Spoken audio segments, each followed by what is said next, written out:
2026 సంవత్సర ఫలితాలు.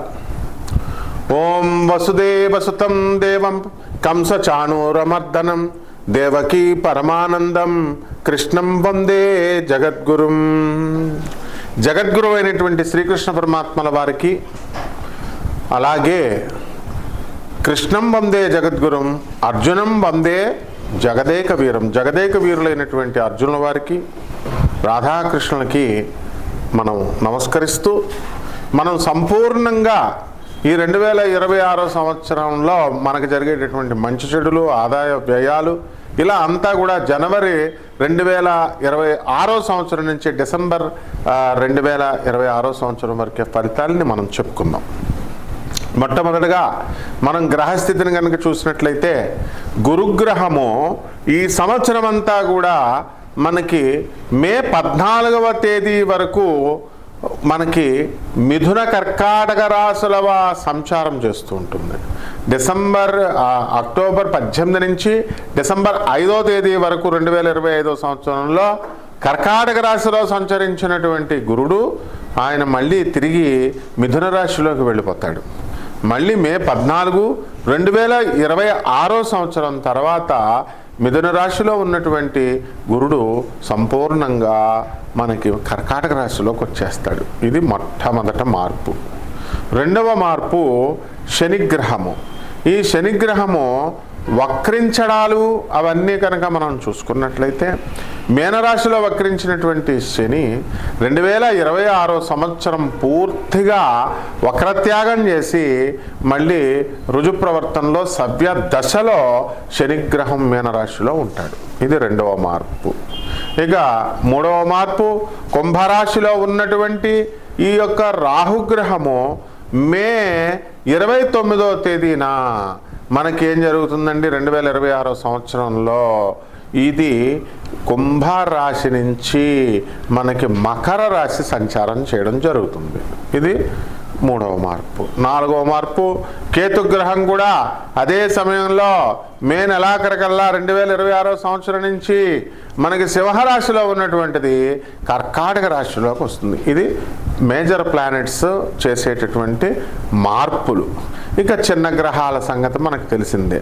కాబట్టి వీటి ఆధారంగా నాసా రిపోర్ట్స్ని ఆధారం చేసుకొని మోడర్న్ సైన్స్ని, ఏన్షియంట్ ఆస్ట్రాలజీని రెండింటిని బ్లెండ్ చేస్తూ ప్రొఫెసర్ డాక్టర్ ముల్లపూడి సత్యనారాయణమూర్తిని నేను మీ అందరికీ కూడా మీకు నూతన సంవత్సరంగా 2026 సంవత్సరంలో జరిగేటటువంటి ఈ సంపూర్ణమైనటువంటి ఫలితాలని మేము నాన్ కమర్షియల్ ఆస్పెక్ట్తో, అంటే వ్యాపార దృక్పథంతో కాకుండా ప్రజాశ్రేయస్సు కోసం మీ అందరికీ కూడా చేయడం జరుగుతుంది. కాబట్టి మనందరం కూడా మనకి ఇప్పుడు భక్తి దేవాలయ గ్రూప్స్ ఇవన్నీ కూడా, మరి దాని ఎండి గారు అయినటువంటి మన సిఇఓ అయినటువంటి కీర్తనదేవరాయ గారు, అలాగే గాంధీ గారు, వీళ్ళందరూ కూడా మీ అందరికీ కూడా, ప్రజలందరికీ కూడా కమర్షియల్ వేతో కాకుండా నాన్ కమర్షియల్ వేతో అందరూ తెలుసుకోవాలనేటటువంటి సదుద్దేశంతో మేము చేసేటటువంటి ఈ ప్రయత్నంలో ఏమైనా లోపాలుంటే మమ్మల్ని సవరించమని, క్షమించమని, ప్రేమతో మమ్మల్ని ఆశీర్వదించమని, లైక్ చేయండి, సబ్స్క్రైబ్ చేయండి, షేర్ చేయండి. ఇప్పుడు ఈ 12 రాశుల వారికి, ద్వాదశ రాశుల వారికి కూడా ఏ విధంగా మనకి రాశి ఫలితాలు సంవత్సరం అంతా ఉంటాయో విడివిడిగా మనం చెప్దాం. మీనరాశి, ఈ మీనరాశి వారికి అందరికీ కూడా మీకు ఏలినాటి శని చాలా ఎక్కువగా జరుగుతోంది. కాబట్టి మీరు అనుకున్న పనులన్నీ కూడా అనుకున్నట్లు జరగడానికి ఎక్కువ అవకాశాలు మీకు లభిస్తాయన్నమాట. కాబట్టి ఈ మీనరాశిలో మీకు మేము చాలా నష్టపోయామండి అని బాధపడుతున్నటువంటి వాళ్ళు ఉన్నారు. లాటరీలు, ఇతర పందాలు, కార్ డ్రైవింగ్లు, కార్ రేసులు, ఇలాంటివన్నిటిలో పోటీల్లో ఇవన్నీ కూడా మీరు విజయాలు సాధిస్తారు. కాబట్టి ఈ యొక్క రాశివారు మరి గత సంవత్సరంతో పోల్చుకున్నప్పుడు ఈ లాసులన్నీ కూడా మీరు వదిలేసుకొని మీరు ఈ సంవత్సరం కాంక్రీట్గా ముందుకు వెళ్ళిపోండి. ఉద్యోగాల్లో మాకు రాణింపు రావట్లేదండి, ప్రమోషన్లు రావట్లేదండి అని బాధపడుతున్నటువంటి వాళ్ళకందరికీ కూడా ప్రమోషన్లు ఎలా వచ్చినా రాకపోయినా మొట్టమొదటిగా జాబ్ ఇన్సెక్యూరిటీ మాత్రం మీకు ఉండదు, జాబ్ భద్రత అనేటటువంటిది మీకు బ్రహ్మాండంగా ఉంటుంది. కాబట్టి విద్యార్థులు ఈ యొక్క ఏలినాటి శని ప్రభావంలో అత్యధికంగా మీరు చదువుతారు. కొత్త కొత్త కంపెనీలు, కొత్త కొత్త వ్యాపారాలు స్టార్ట్ చేయాలని ఆలోచిస్తూ ఉంటారు. మరి ఈ మీనరాశి వారికి అందరికీ కూడా భార్య యొక్క ఆరోగ్య సమస్య నుంచి బయటకు వచ్చేసారు మీరు. కాబట్టి మీరు అనుకున్న పనులన్నీ కూడా అనుకున్నట్లు సాధించుకుంటూ ఉంటారు. ఫారెన్ సంబంధమైనటువంటి వ్యవహారాలు, ఫారెన్ సంబంధమైనటువంటి వివాహాలు ఇవన్నీ కూడా మీకు కలగడానికి అవకాశాలు ఉన్నాయి. ఇతర రాష్ట్రాల నుంచి కూడా, ఇతర దేశాల నుంచి కూడా మీకు ఫాలోయింగ్ అనేటటువంటిది ఎక్కువగా ఏర్పడతాయి పబ్లిక్ ఫిగర్స్కి, సెలబ్రిటీస్కి. మరి ఇది మీకు సంతోషాన్ని కలిగిస్తుంది. రాజకీయ నాయకులకు కూడా అంతే. మరి ఓట్లు వేయరు అనుకునేటటువంటి వాళ్ళంతా కూడా ఓట్లు వేస్తూ మిమ్మల్ని అందరినీ కూడా ఏవనొక నామినేటెడ్ పోస్టులు మీకు ఇవ్వడం ద్వారా మీరు విజయాలన్నీ కూడా సాధిస్తూ మనశ్శాంతిగా ఉంటారు. అయితే విదేశాల కోసం ప్రయత్నిస్తున్నటువంటి నిరుద్యోగులకు మాత్రం ఇంకా అవడం లేదు పని అనేటటువంటి కొంచెం నిరాశ అనేటటువంటిది ఉంటుంది. అవన్నీ కూడా దాటేసి మీరు ఈ సంవత్సరం దిగ్విజయంగా 2026 సంవత్సరంలో ముందుకు దూసుకెళ్ళిపోతారు. మరి ఇంకా బాగా జరగాలి అంటే ఏం పరిహారాలు చేసుకోవాలో మనం చూద్దాం. ఈ రాశి వారంతా కూడా మంచిగా కొన్ని పరిహారాలు చేసుకోవాలి. మొట్టమొదటిగా రావి చెట్టుని ఇంట్లో కుండీలో పెట్టుకోండి. రావి చెట్టుకు పూజ చేసుకోండి. అలాగే రావి చెట్టుకి శనివారం నాడు ఓం శనేశ్వరాయ నమః అంటూ ఒక శనివారం నాడు ముఖ్యంగా 108 సార్లు ప్రదక్షిణాలు చేసుకోండి. మిగతా రోజుల్లో ఒక 11 సార్లు కానీ 21 సార్లు కానీ మీరు జపాలు చేసుకోండి, ప్రదక్షిణాలు చేసుకోండి. ఆ తర్వాత ఈ రావి చెట్టు మీ కోరిక తీరిన తర్వాత ఏం చేయాలండి అని అంటే ఇది రోడ్డు మీద బయట పాతేయండి.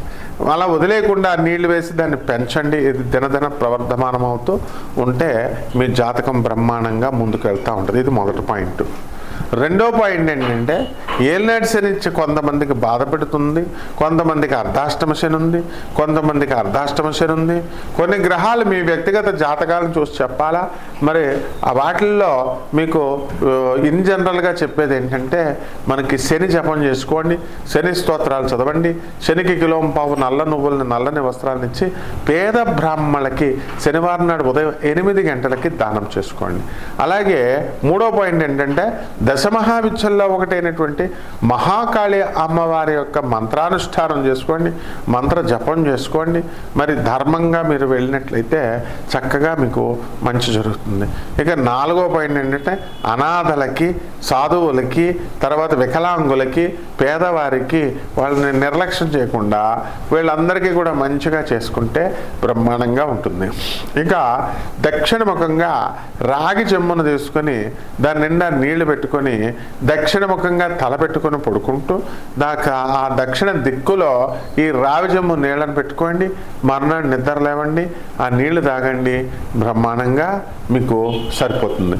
అలాగే ఆఖరుగా మీరు మహాలక్ష్మి అమ్మవారికి మనం శుక్రవారం కదంబ పుష్పంతో కానీ, లేదా కలవ పువ్వుతో కానీ, లేదా తామర పువ్వుతో కానీ అష్టోత్తర శతనామ పూజ అనేటటువంటిది ఒక పుష్పాన్ని జపించి, లేదా 11 సార్లు ఓం మహాలక్ష్మి నమః అంటే అనేటటువంటి మంత్రంతో మీరు జపం చేసుకోండి, అమ్మవారికి పూజ చేసుకోండి, సరిపోతుంది.